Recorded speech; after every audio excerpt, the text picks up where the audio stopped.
ලාභය ගණනය කරන්න ළමයි ප්‍රධාන ක්‍රම කීයක් තියෙනවද? ආකාර කීයක්? දෙකක් තියෙනවා.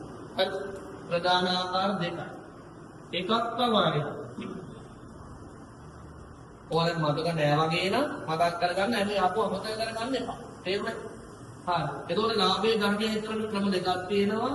ආදායම් වියදම් ප්‍රවේශය කියලා එකක් තියෙනවා. අනිත් එක තමයි සුද්ධ වත්කම් ප්‍රවේශය කියලා එකක් තියෙනවා. සුද්ධ වත්කම් ප්‍රවේශය. මේ සුද්ධ වත්කම් වලටම තමයි හිමිකම කියලා කියන්නේ. හිමිකම. ආදායම් වියදම් ප්‍රවේශය සුද්ධ වත්කම් ප්‍රවේශය. මෙතන සරලවම ලාභය හොයන්නේ වචනේම තියෙනවා. හරිද ළමයි? ඒ කියන්නේ මෙතන ලාභය ගන්නෙ ආදායයෙන් වියදම වර්ගය. ඒකයි ආදාය වියදම් ප්‍රවේශය කියලා කියන්නේ. ඉතින් අපි ලාභය හොයන්නේ එහෙමනේ ළමයි. ඉතින් මගේ ආදායම 50000. මගේ වියදම 30000. ඒ කියන්නේ මට ලාභයි මොකද? පැහැදිලි? හොඳයි. මේක තමයි ආදාය වියදම් ප්‍රවේශයේ තියෙන්නේ. ආදාය වියදම් ප්‍රවේශය. මෙන්න මේ ප්‍රවේශයේදී අපි පිළියෙල කරනවා ළමයි ලේඛනයක්. ඒ කියන්නේ ඔක නිකන් මුඛ ලියලා ගන්නෙ නෑ. අරලෝම අපි ලේඛනයක් පිළියෙල කරනවා වගුවක්. ඒ හදන වගුවට අපි accounts වලදී කියනවා ලාභ අලාභ ප්‍රකාශයේ. බොහෝ දුරට තමයි දැන් මම සමීකරණ ගානේ ලකුණු 30ක් හෝ 40ක ප්‍රශ්නයක් එන්නේ. 30ක හෝ 40ක MCQ වෙනවා තියෙනවා.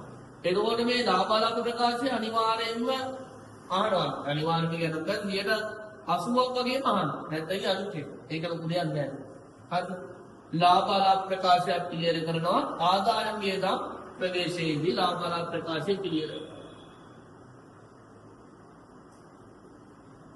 මෙතන එහෙම නෑ ළමයි. මෙතන අපි සමීකරණයක් ඇසුරෙන් අපි ලාභය හොයන්නේ. ඒකයි කියන්නේ මෙතන අරගෙන සුද්ධවත්කම් ප්‍රවේශයේදී ඒ මම මෙහා නෝට් එකක් ගන්න මෙහෙම සමීකරණයක් ඇසුර. සමීකරණයක් ඇසුර. ඇසුරින් ලාභය. දැන් මෙතන අපි ලාභ අලාභ ප්‍රකාශයක් හදමු. මෙතන සමීකරණයක් අපි හදාගමු. හරි. ඒ කියන්නේ දැන් මෙහෙම. හරි. දැන්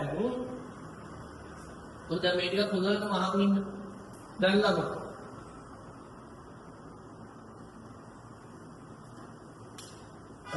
හිමිකමට බලපාන දක්දෙනු හතරක් තියෙනවා. හිමිකමට බලපාන දක්දෙනු හතර වර්ගයෙන් දන්නවා. මොනවද? ආදායම් වියදම් ගැනීම ප්‍රාර්ථනා.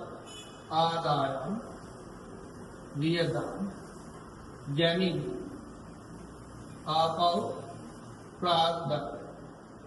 තේරුණාද? හරි. එතකොට අපිට දැන් ඔය හිමිකමට බලපාන හැම ගණන්දෙම මේ ඇතුලේ තමයි හිමිකමට බලපාන ගණන්. මේ මාර වෙනකත් නෙවෙයි.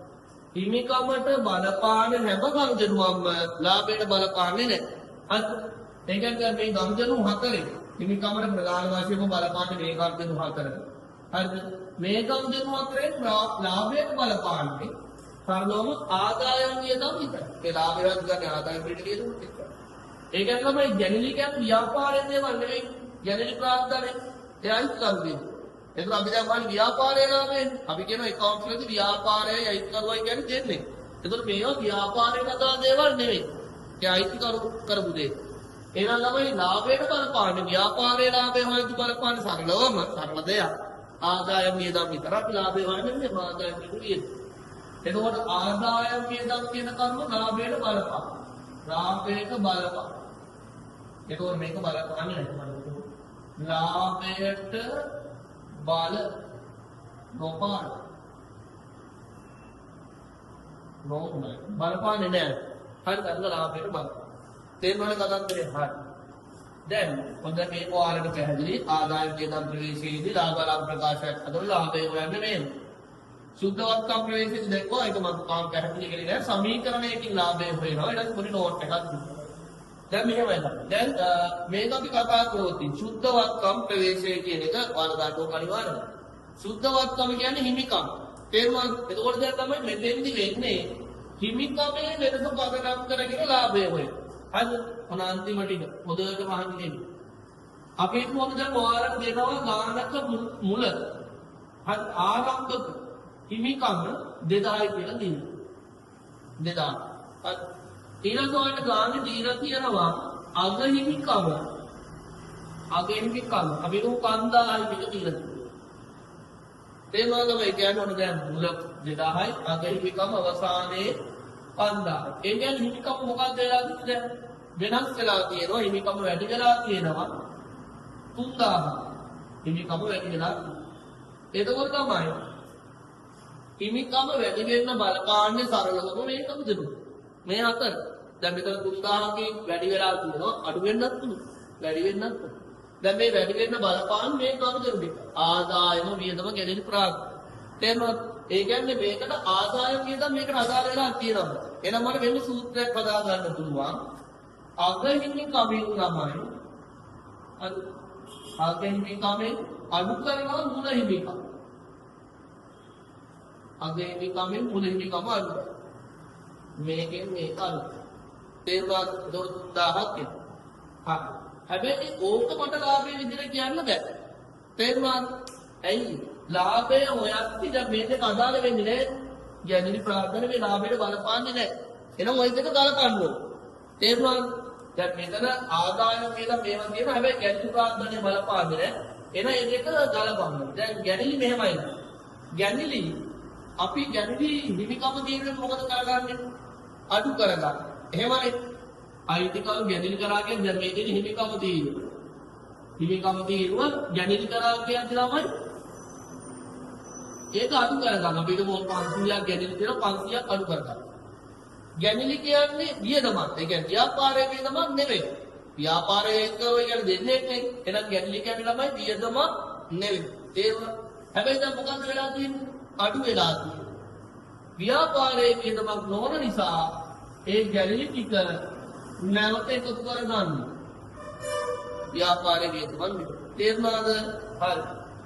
ඊට පස්සේ දැන් මේ දෙකම බලපන්නේ නේද?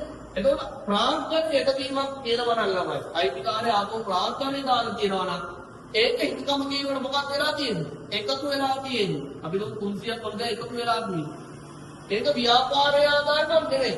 ආදායමක් කියනකොට ටිකක් තියෙනවා. එහෙනම් ඒ ප්‍රාර්ථනේ එකවීමක් කියනවා නම් අඩු කරගන්න ඕනේ. ඒක වෙන ව්‍යාපාරයේ ආදායමක් නෙවෙයි. අඩු වෙනවා අමතර ප්‍රාර්ථන. අමතර ප්‍රාර්ථන. පැහැදිලිද කතාන්ත? ඔන්න ඕනම තමයි සුද්ධවත්කම් ප්‍රදේශයේදී අපි ලාභය හොයන්නේ. ඕකේ. හරිද? එතකොට ළමයි මේ අගහිමිකමයි මුලහිමිකමයි අතර මෙන්න වෙනස් කියන්න පුළුවන්. හිමිකමේ වෙනස. හිමිකමේ.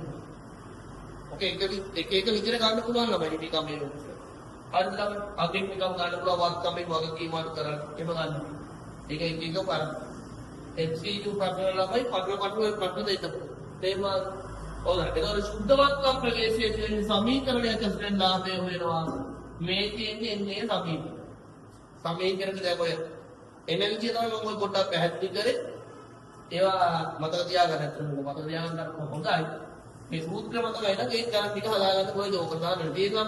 හැබැයි සමහර වෙලාවට අර MCQ ප්‍රශ්නේම කට්ටියට සාකච්ඡා විදියට දෙන්න. හොඳට කියවන්න. ඒ කියන්නේ හිමිකම දෙන්නේ නැහැ වත්කම් වගකීම දෙන්න. ඒකට කොහොමද මම මේක කොහොමද හිමිකමේ වෙනස කියලා කියනවා කියන්නේ.